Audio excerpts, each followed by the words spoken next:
So we've made it to Module 12 of COA 616, and in this module we're going to dive a little deeper into some of these core skills that we were introduced to in the last module. And we're going to be learning how to identify ambivalence and conflicting motivations, and also the important skill of listening for change talk. So I brought this slide back from the last module because this is really what we're going to be focusing on in at least the beginning of this module, the core communication skills. Again, the two books on motivational interviewing lay it out a little bit differently, but we're going to be covering all of these skills. So we're starting with the skill of asking, and this is something that's critically important in motivational interviewing, but something we might take for granted.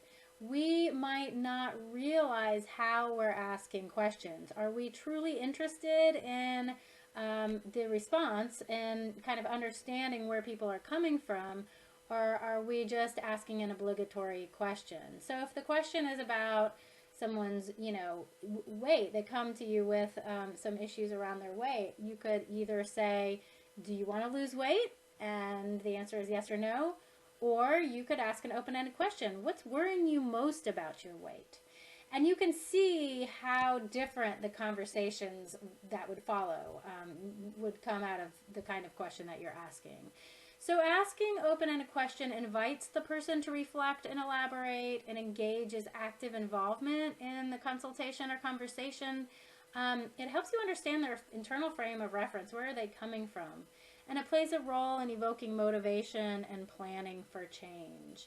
And there are a few examples of open-ended questions below. So affirming is another skill that we might take for granted. When we're talking to our partner or our friends or our colleagues, are we paying attention to the positive and accentuating the positive? A lot of times we are just not completely present in our conversations, and so we don't really do a good job of doing this.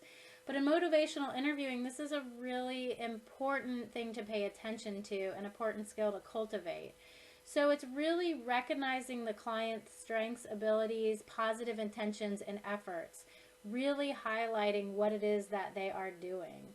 So someone comes in your office and, tells you that they're ready to focus on their weight. You can say, wow, it sounds like you've decided to take care of yourself.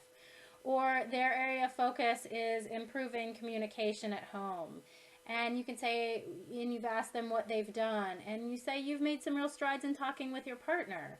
So it's not bringing anything new to the conversation, but what it does is kind of refocuses their minds on the positive and what they have done, and that kind of can build momentum for a forward movement. So reflective listening is another one of those skills that we may take for granted. It means being present and truly hearing what's been said and reflecting that back in different ways. There may be a direct reflection of it back, so saying what has been said. There may be a complex reflection, which is adding meaning or interpretation, or there may be guessing at what the intention or interpreting what has been said. And in doing that, you can allow the client to clarify in any of those kinds of reflections. They can go deeper into the thought, they can clarify what they meant and then get further clarity for themselves. It allows them to feel understood, and it allows them to hear their own thoughts and feelings expressed through someone else. So it's a nice way to help them continue deepening the conversation, further exploring and considering what's going on. And in the slide, I have an example of a simple reflection, which is just repeating the essence of what's been said. So the client comes in saying, I'm feeling frustrated that I can't lose weight. And you repeat back, you're frustrated. And in a complex reflection, you add some meaning. And so the client comes in saying, I'm afraid that I won't be able to lose the weight. And so you add a little interpretation. It's scary to take this challenge on, hoping that it will be different this time. And so each plays a role. Sometimes just saying it back is enough for them to hear really what's going on. And sometimes that interpretation helps them take it a little bit deeper. Summarizing is another really important skill to be using in motivational interviewing. So the client tells you what's going on, and you offer a synopsis or a review of what's just been said. So this can kind of affirm to them that you're listening. It can kind of help them pull together exactly what they've been telling you, or it can be used as a means of transition onto the next part of the conversation. So they can also be followed by a question to confirm that the client feels understood. A lot of times that's a nice way to end a summary. So the example I have in the slide here is, you get the story from your client. So let me make sure I got it. Your husband wants you to lose weight, yet you've been unsuccessful in the past and you're not sure the time is right to take it on now. You see how you might benefit, but you're just not sure you're as committed to the idea as your husband is. Did I get that right? And let them respond back to you. Elements of it are right, they may say, or yeah, that's right. And wow, I didn't realize that this is why I'm pursuing the weight loss goal. You never know what's going to come up. So to go a little deeper into what this change talk sounds like, the authors suggest that there are 6 kinds of change talk, 4 are which are considered preparatory change talk, and there's an acronym for those, and that's DARN, and then 2 of which are considered to be mobilizing change talk, and that acronym is CAT, C-A-T. So you're going to hear the preparatory change talk in kind of the pre-commitment phase, or in the stages of change terms in the preparation stage. And you're going to hear the mobilizing change talk as clients move closer towards commitment. So DARN is the acronym for the preparatory change talk, and you're going to hear things like that express desire, ability, reasons, or need. So here's kind of a list of what you might hear. And with the mobilizing change talk, you're going to hear things more aligned with commitment. I will, I promise, I guarantee. And there's also a lower level of commitment. I'll think about it, I'll consider it, I plan to kind of thing.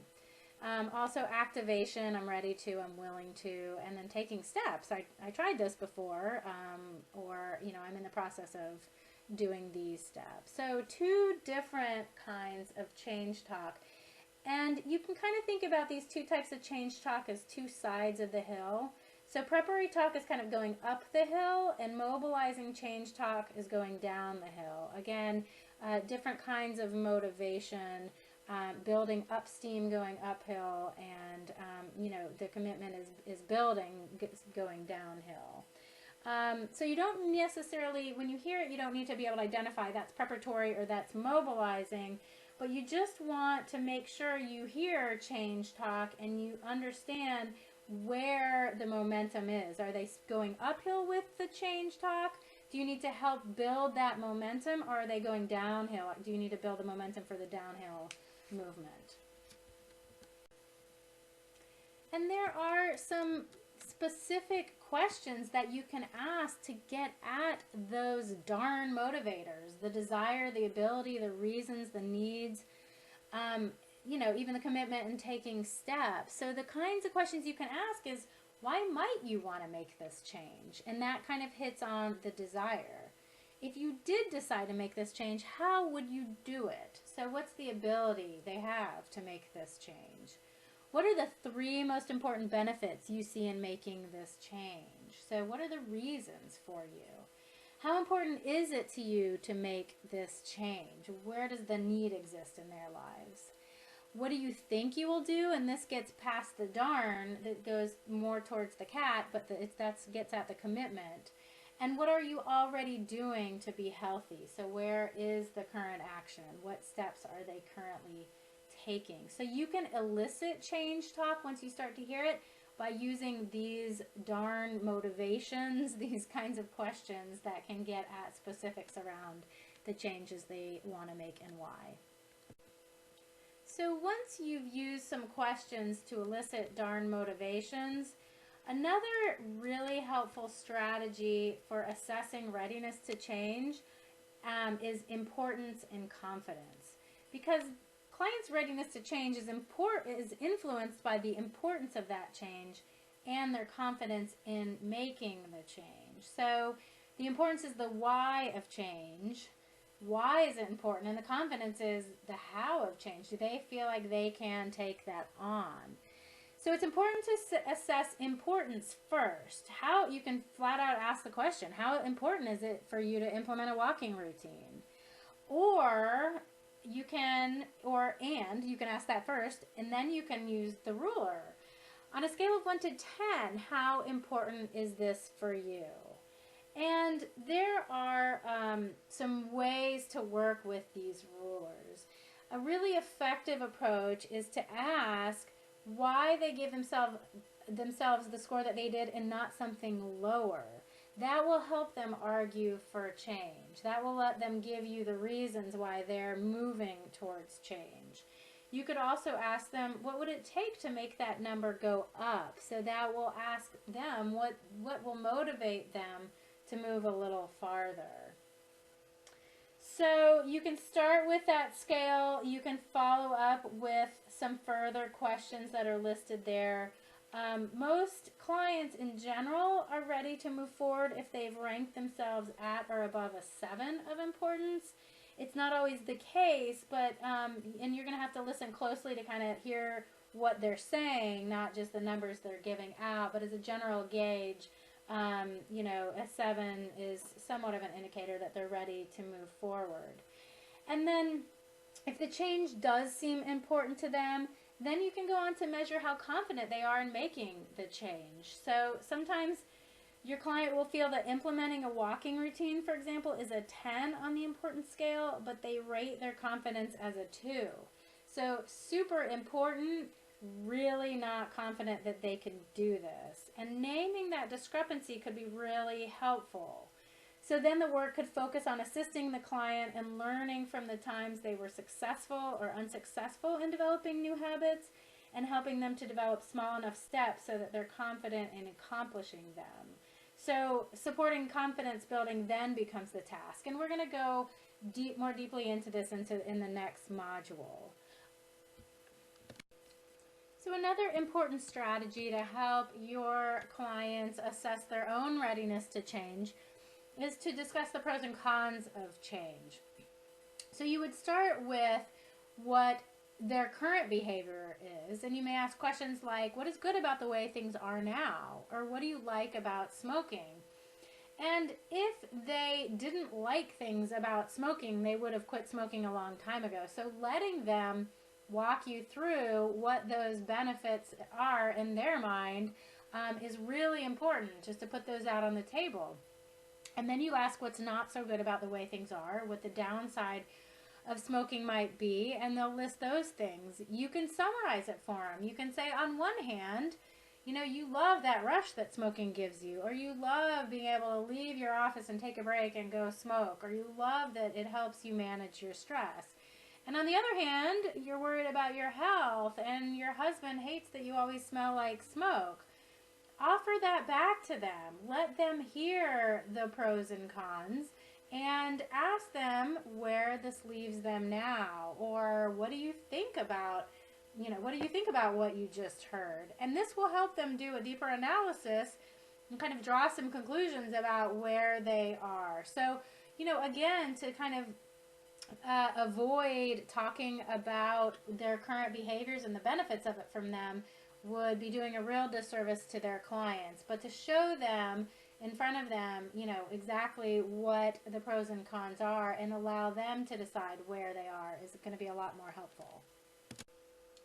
So you've walked them through the pros and cons, and you've probably walked them through some importance and confidence rulers, and you've summarized what they've said, and you offer them the question, what do you make of all of this now? Or how does all of this sound to you? And you put it in their court and let them talk about what it means, where they are. You ask what they're thinking about, in this case, smoking, or where they are in terms of, are they ready to make a change? And they very well likely might say that they're not, that after looking at this, they're comfortable with the way things are, they do want to change, but not right now. And it's really honoring the autonomy of the client to accept that and, affirm, you've done a lot of thinking here, and it's clear that, you're not ready to do this right now, maybe we can reopen this discussion next time, or whatever it may be. And so if they do say, well, you know, I think I'm ready to maybe just decrease my smoking, you could get a little bit more specific about what that would look like for them. So to come back to these core motivational interviewing skills, I hope you've seen that in every step of working with change talk, that these skills have played a role, whether it's in assessing importance or confidence, looking at the pros and cons of change, you know, asking about darn motivations. All of these skills are still coming into play. You're asking open-ended questions, you're affirming what they're saying, you're reflecting what they're saying, and you're summarizing what they're saying. And to come back to this process slide, it should be clear that we've been working on this third rung here. So we've been evoking motivation for change. And again, using those core skills, being aware of the process of MI. Hopefully this module has helped you kind of create an understanding of what this process looks like and how these skills can be used to, you know, support your client in building their change talk. So a few additional resources have been posted to help you kind of deepen your understanding of motivational interviewing at this point, and also to use for your triads. There are two handouts. One is called 10 Strategies for Evoking Change Talk, and then the other one's about assessing importance and confidence to help you deepen your skills in that area. And then there's a really short a very short video on motivational interviewing, and it's in a medical setting. There's a physician talking to his patient about weight loss, and he does a little bit more informing than you typically will, but it's still a useful video to watch the process unfold, and there's a little text box in the bottom that tells you when certain skills and tools are being used.